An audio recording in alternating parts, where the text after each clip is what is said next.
Sehubungan dengan itu, setelah mengambil kira pelbagai faktor, melakukan penilaian risiko, mendapatkan pandangan Kementerian Kesihatan serta meneliti syur dari Menteri Kuartet, hari ini saya ingin mengumumkan bahawa negara akan memasuki fasa peralihan ke endemik bermula 1 April 2022. Beberapa minggu lalu, Yang Amat Berhormat Perdana Menteri Datuk Seri Ismail Sabri Yaakob telah mengumumkan negara bakal memasuki fasa peralihan ke endemik bermula 1 April. Perkabaran berita gembira ini dilihat telah disambut baik oleh seluruh rakyat Malaysia dan turut mendapat reaksi yang positif. Rata-rata, rakyat sudah tidak sabar menjalani kehidupan lebih bebas seperti sebelum pandemik COVID-19 melanda dunia. Fasa peralihan ke endemik ini merupakan salah satu langkah keluar bagi membolehkan kita semua menjalani semula kehidupan yang hampir normal selepas hampir 2 tahun rakyat berperang dengan penularan wabak COVID-19. Namun persoalannya, sejauh manakah makna fasa peralihan endemik itu difahami oleh setiap rakyat Malaysia? Dan apakah peranan dan perkara yang perlu dilakukan rakyat bagi memasuki ke fasa ini? Okey, 1 April nanti bermulalah fasa peralihan ke endemik. Belum lagi endemik. Jadi, Sugi, apa bezanya endemik dengan fasa peralihan ke endemik ni? Saya tahu tapi tak nak bagi, informasi yang salah. Jadi, kita terus tanya kepada tetamu kita di studio. Okey, awak. Baik, kita bersama dengan Dr. Muhammad Fadli Khari selaku pakar perubatan kesihatan awam. Selamat datang, Doktor. Dan terima kasih bersama kita untuk berkongsi informasi ya hari ini berkaitan dengan endemik. Dan kita juga bersama dengan Encik Muhammad Hafiz Abdul Rahim selaku Timbalan Pengarah Bahagian Komunikasi Strategik Majlis Keselamatan Negara. Selamat datang Encik Muhammad Hafiz. Tadi saya bergurau dengan Encik Muhammad Hafiz. Kata sekarang dah tak dapat SMS daripada MKN. Dah pandai jaga diri lah. Ya, betul. Okey, baik. Doktor dan juga Encik Muhammad Hafiz. Kalau tadi saya berkongsi dengan penonton juga. Sebelum ini seringkali mendengar terma pandemik. Sekarang akan mendengar endemik. Okey, jadi kita mulakan dahulu dengan berkongsi bersama dengan penonton.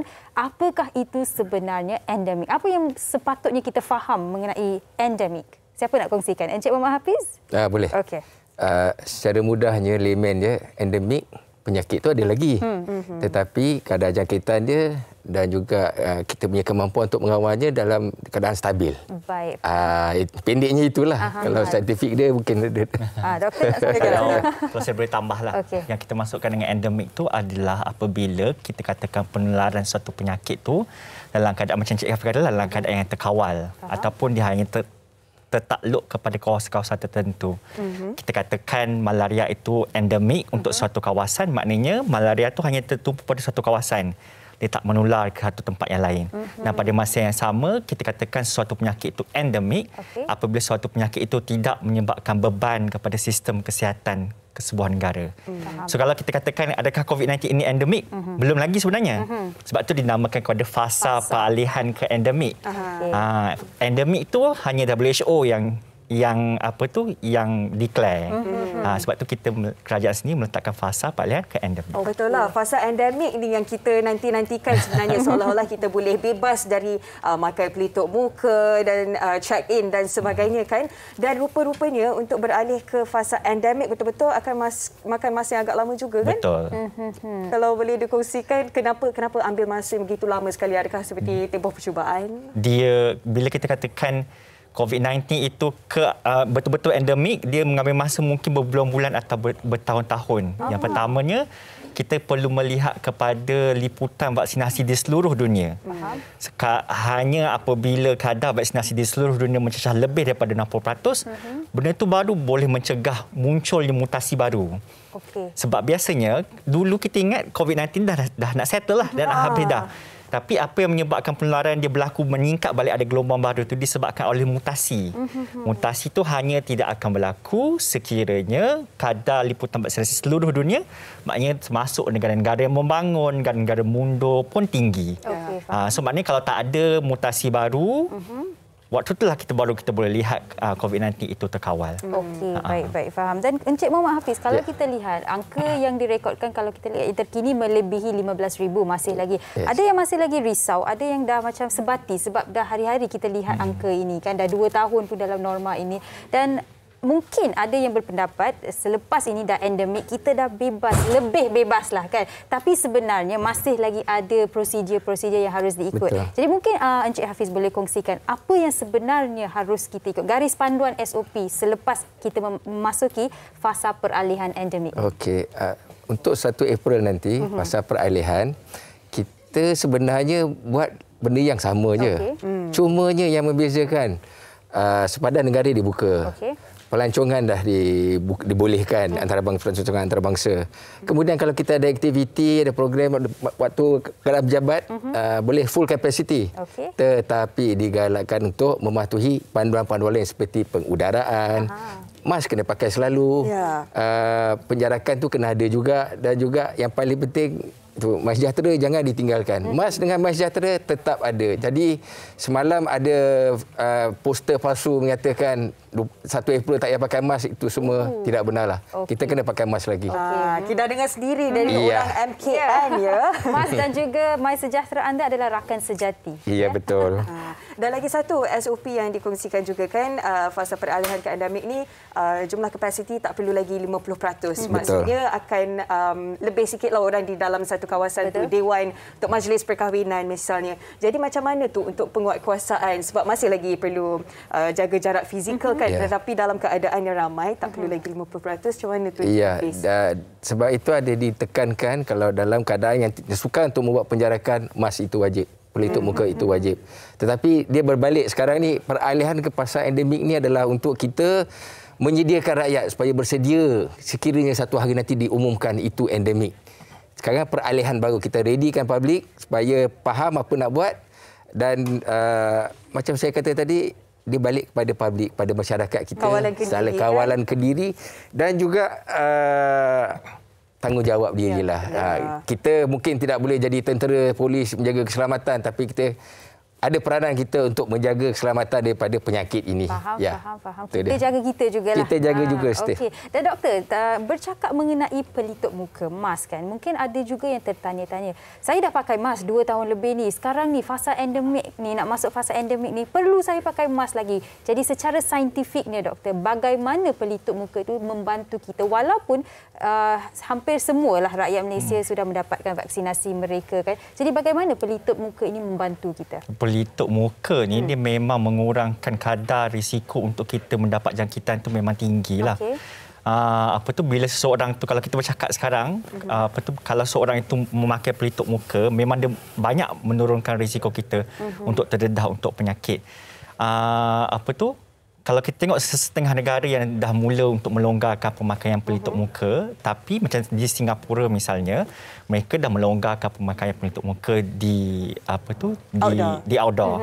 Tapi kalau kita masuk indoor, dia terus pakai pelitup muka. Kenapa? Kerana dekat indoor pengudaraan tak baik, maknanya konsentrasi virus kat dalam tempat tu lagi tinggi, dan interaksi sosial tu lagi banyak berlaku dekat lagi banyak berlaku di dalam indoor itu sendiri. Kalau kita nak tengok transmisi virus itu sendiri, kebanyakan jangkitan sebenarnya bukanlah berlaku misalnya dalam keadaan orang tu tengah menghadiri ceramah, ada seorang bercakap kat depan tapi orang lain dengar. Kebanyakan transmisi itu berlaku apabila interaksi sosial. Misalnya ketika kita sedang makan, ketika kita sedang berbual atau bersama-sama keluarga, waktu tu kita tak pakai mask. Waktu tu sebenarnya jangkitan tu berlaku. Itulah sebabnya. Dan itu juga menunjukkan betapa macam mana pemakaian pelitup muka itu sendiri boleh mengurangkan risiko untuk kita mendapat virus itu sendiri. Jadi kalau selepas ini ada yang orang kata orang kata ketawakan anda sebab anda pakai pelitup muka, alah masih lagi, jangan peduli, pakai sahaja pelitup muka itu, tapi yang penting pakai dengan cara yang betul. Betul. Pelitup muka yang tak dipakai dengan cara betul sama saja dengan tidak memakai pelitup muka. Betul, sebab ada cara dia kan, kalau pakai yang fabric kena pakai yang extra 3 ply di dalam tu kan. Satu lagi saya nak tanya kepada Dr. Fadli juga. Okey, bila kita dengar lama ni lagi kita nak betul-betul ke fasa endemik kan, mungkin berbulan-bulan, sekejap, mungkin bertahun-tahun juga. Jadi persediaan tu dari segi mental sebab rasa macam lama ni lagi.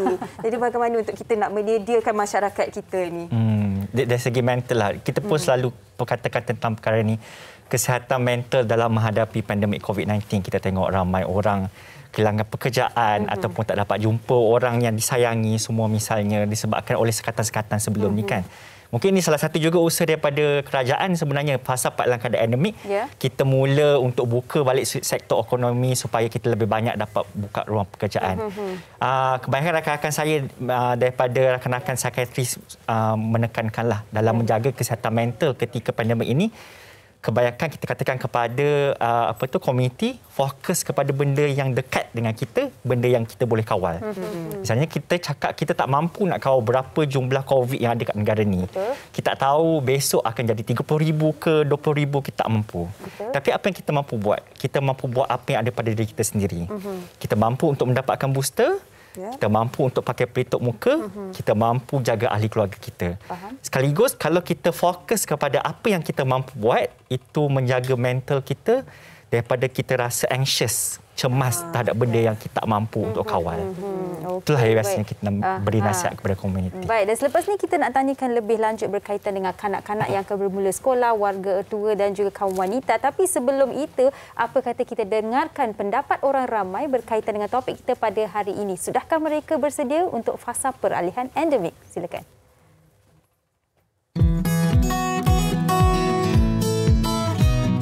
Apa yang saya faham, kita dah lepas ni mungkin kita dah bebas dan kita dah tak payah pakai mask macam tu. So kita dah kena terima lah COVID tu. Kalau macam demam apa semua tu dah macam biasa lah lepas ni. So mungkin kedai pun akan buka 24 jam, 7E apa semua. So kita kembali kepada normal lah. Saya fahamlah kita punya fasa peralihan ini macam slowly kita nak back to normal life, tapi saya sendiri pun tak pasti macam dari segi SOP yang akan dikenakan lah selepas ni. Tapi macam daripada yang saya nampak, daripada good point untuk macam peniaga-peniaga, mungkin macam boleh membantu dari segi ekonomi peniaga-peniaga ni. Tapi dalam masa yang sama, COVID ni still wujud. Yang saya faham tentang peralihan pandemik ini merupakan salah satu usaha kerajaan untuk back to normal lah. Sedikit demi sedikit, dan alhamdulillah kita kurang-kurangnya kita beralih ke endemik ini untuk betul-betul memberikan kebebasan semula kepada rakyat Malaysia lah. Dan juga peralihan ini disambut baik oleh kami sebagai rakyat Malaysia kerana kita merasakan bahawa inilah kita untuk grow balik dari segi ekonomi, grow balik dari segi kebebasan bersosial, di samping menjaga SOP yang ditetapkan oleh kerajaan. Itu dia perkongsian dan juga harapan semualah supaya fasa peralihan ke endemik ni cepat-cepatlah kita dapat ke fasa endemik. Okey, baik Encik Hafiz, bila kita tengok antara kriteria ni ataupun antara kebebasan yang diberilah kepada premis-premis kedai makan juga, kita tak lama lagi nak ke bulan Ramadan, dah boleh bersahur di luar kepada kedai yang buka 24 jam tu kan. Jadi kepada pemilik premis tu bagaimana kerjasama yang boleh diberikan? Okey, kita meminta, merayu, memohon kepada pengusaha makanan, tak semestinya makanan, restoran, perniagaan lain kan. Ingat yang basic yang selalu dikatakan itu. Sediakan tempat cuci tangan, make sure pelanggan pakai pelitup muka. Kemudian MySejahtera tu ambil berat. Kena diimbaslah selalu supaya nanti senang KKM nak mengambil tindakan.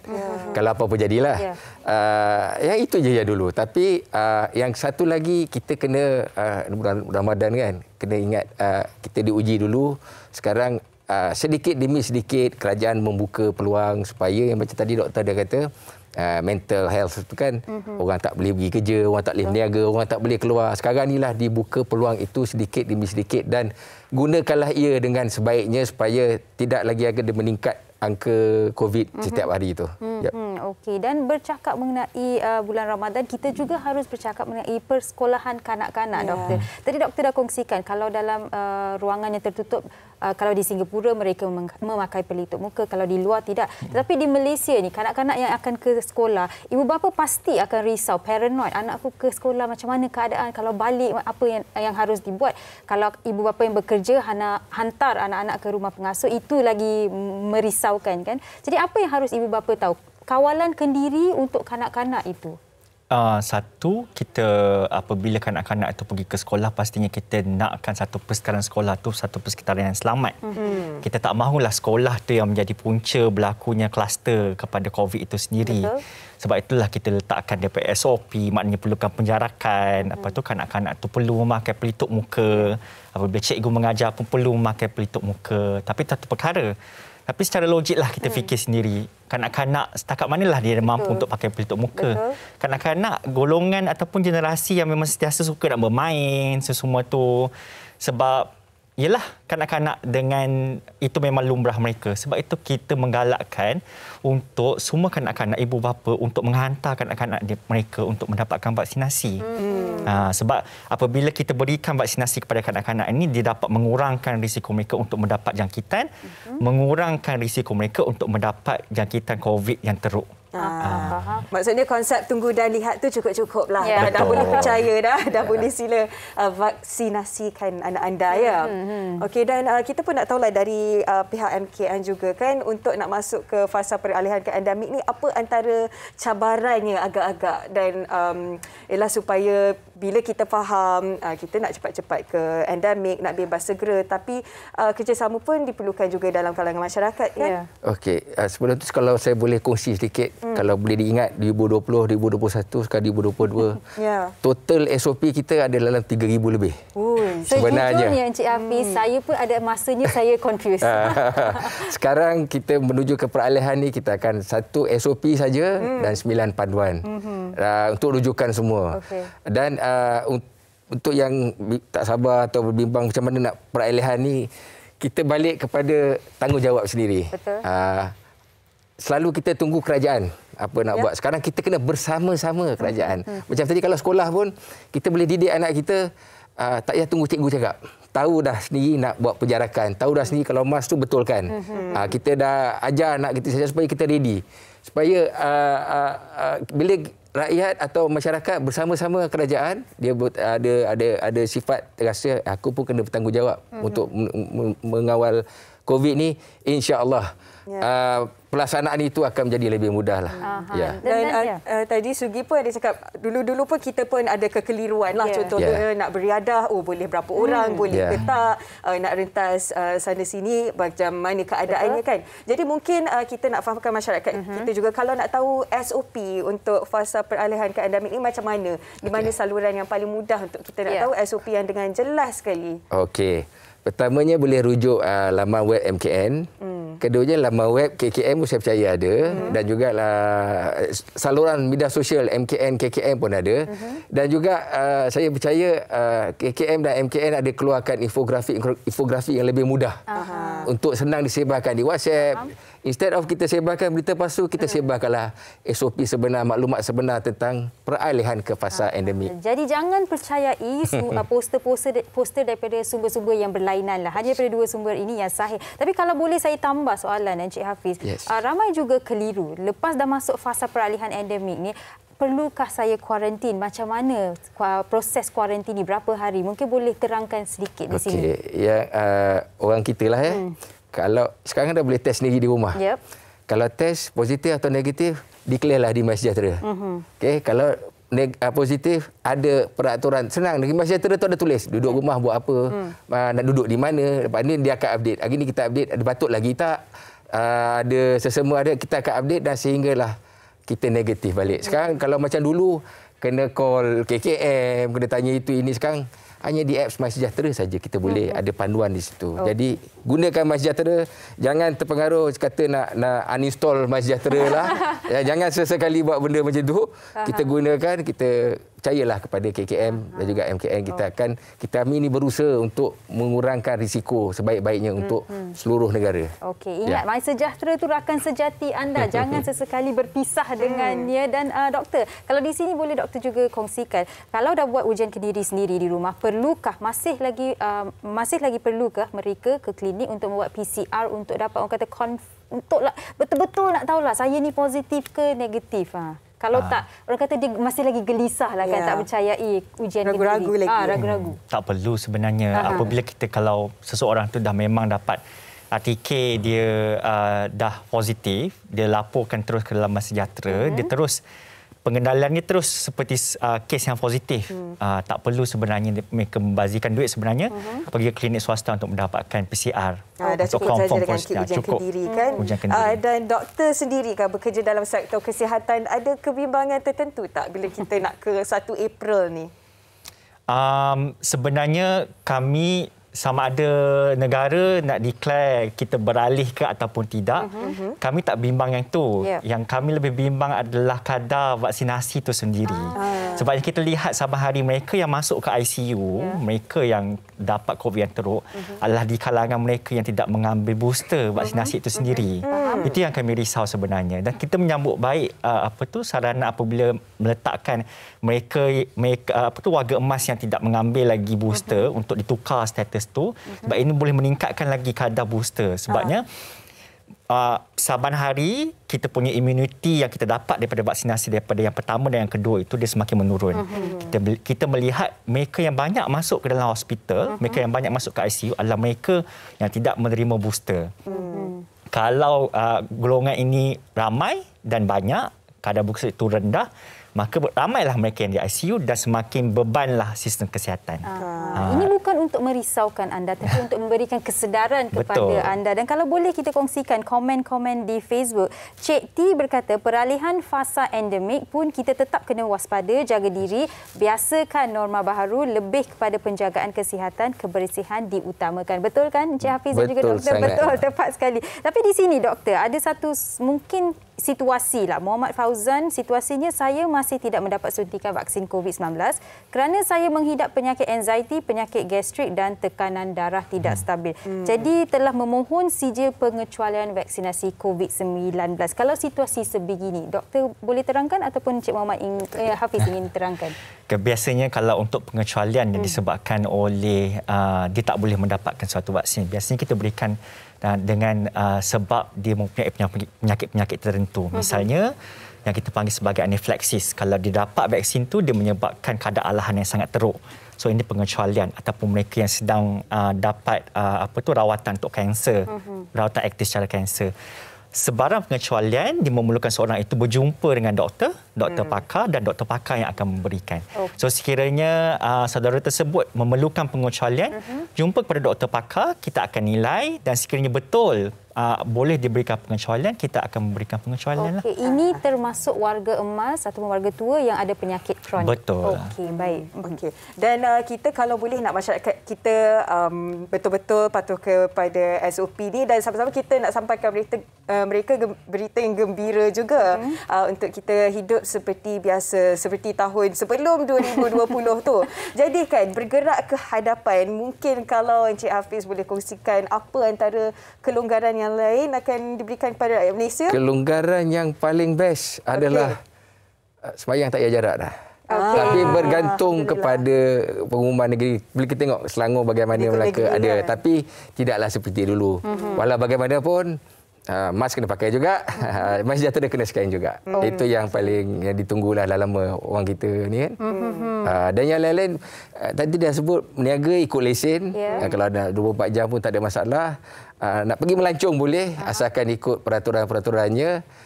Yang lebih mudah, dan juga yang paling penting selain daripada peraturan dalam negara, peraturan luar negara yang nak kita kunjungi itu kita kena cek dulu bagaimana. Okey, baik.